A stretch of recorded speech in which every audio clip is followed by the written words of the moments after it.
What is up, my friends, and welcome back to another OneWheel video. Well, this is a OneWheel GT video.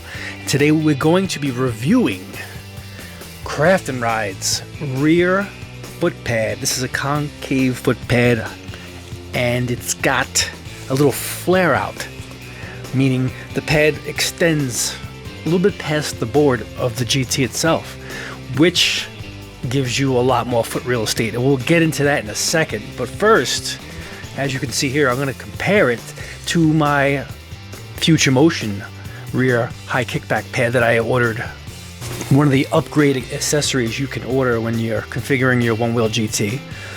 I love that stock foot pad that I got from OneWheel, from Future Motion. It's great. It's way more comfortable than my XR, but my feet hang off it even more so than the XR for some reason. Probably, I don't know why. Maybe it's less real estate. I don't know. But this flare out design, oh my god! I have 11.5 foot US sized foot, and let me tell you, plenty of space.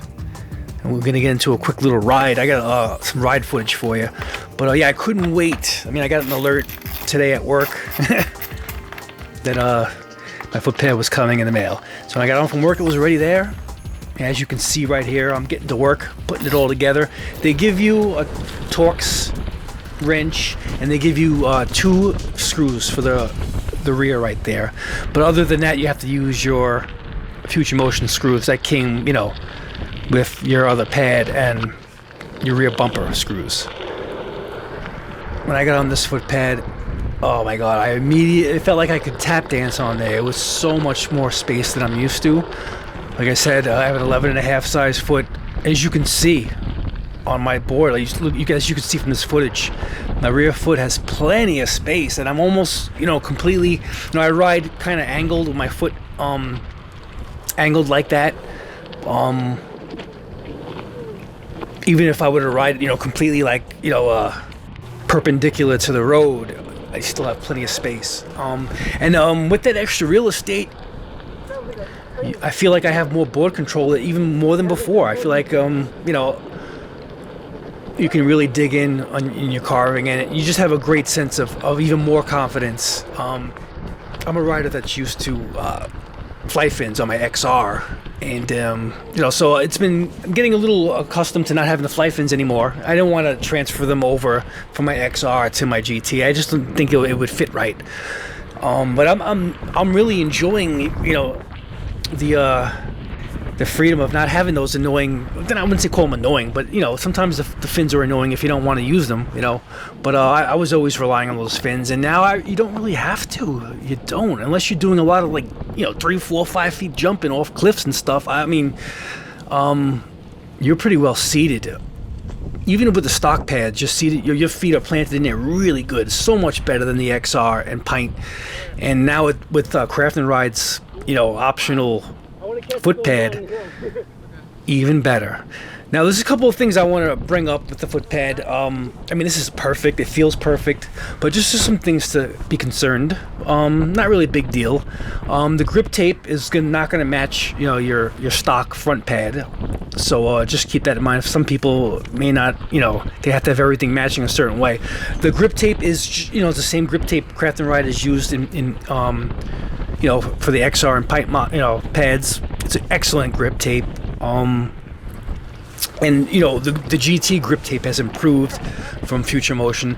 It's just a slightly different look, but they're both excellent grip tapes. The Future Motion's new pad and Craft&Ride's grip tape is excellent.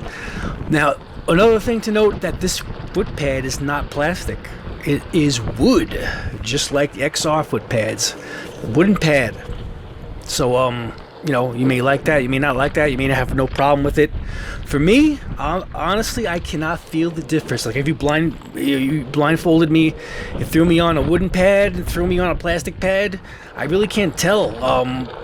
That I wouldn't be able to tell what the pad is made of, but I can tell the contour, the shape, and the feel of the pads. But as far as like plastic and wood, I really don't. You really don't know the difference.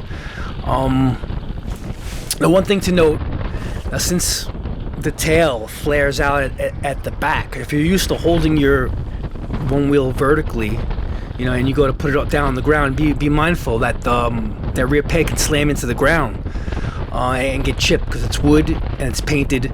So just, you know, you'll have to be mindful because, you know, your board with this flare out design, it's sticking out past the board, where the previous foot pad, you know, the foot pads are protected by those bumpers. You know, the bumper will hit the ground first before the foot pad. But you know, in most applications, that's still going to happen. But if you're holding it up vertically and put it down hard, or, you know, you just be mindful that you could, you know, clip it or nip it and nick it or whatnot. But other than that, there's really nothing bad to say about this foot pad, aside from appearances. Like, if you may not like the look of it, you know, it flares out, like I said, like a, you know, a drag car. I like it, but you know, you're still gonna have your front foot with your feet hanging off if you got big feet, but your rear foot will be comfortable for now. So yeah, I mean, that's all I really have to say about this great foot pad. It's a little pricey. Or that's another thing we could talk about, the price. I paid, I think it was like $125. Now, if you're comparing that with Future Motion's, you know, upgradable foot pads, I think I paid like what, $80, you know, Future Motion's price. So you know, Craft&Ride's charging just a little bit more. So if you think of it in that perspective, if you're going to upgrade your foot pad, if you're going for that love hump or the, you know, the concave Future Motion designs, you may want, if you have a big foot, you know, you want a little more real estate, and you don't mind that flare out look, I'd say swing the extra couple of bucks. You go from $85 of the Future Motion part to an extra, what, $40-50, and get yourself Craft&Ride's foot pad. It's excellent. I love the extra feeling, and yeah, I won't be putting my stock rear pad back on anytime soon. I'm not sure if I'm going to save it. I'll probably save it for spare parts. It's always good to have a spare part. You never know when something's going to happen. But I'm probably going to start selling some excess parts. I have a bunch of stuff. My Hurricane, extra wheels, extra accessories, not even touched. So I may even look to get rid of some stuff. But definitely like to keep a little, you know, spare parts of everything. That's just me. So, ladies and gents, hope you enjoyed my little review here.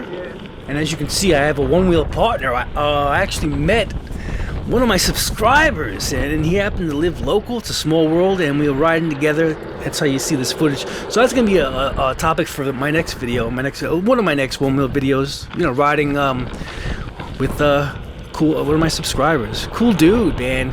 So yeah, ladies and gents, if you like one-wheel content, I'll have more for you. I love that one-wheel. So you'll see more one-wheel content on this channel. So if you like that kind of stuff, hit the subscribe button. I also do video games, retro gaming, arcade gaming, and some aquatic fish tanks, turtles, and whatnot. All right, that's it for me for now. Hope you enjoyed this little cruise. We'll see you guys in the next one. Peace out.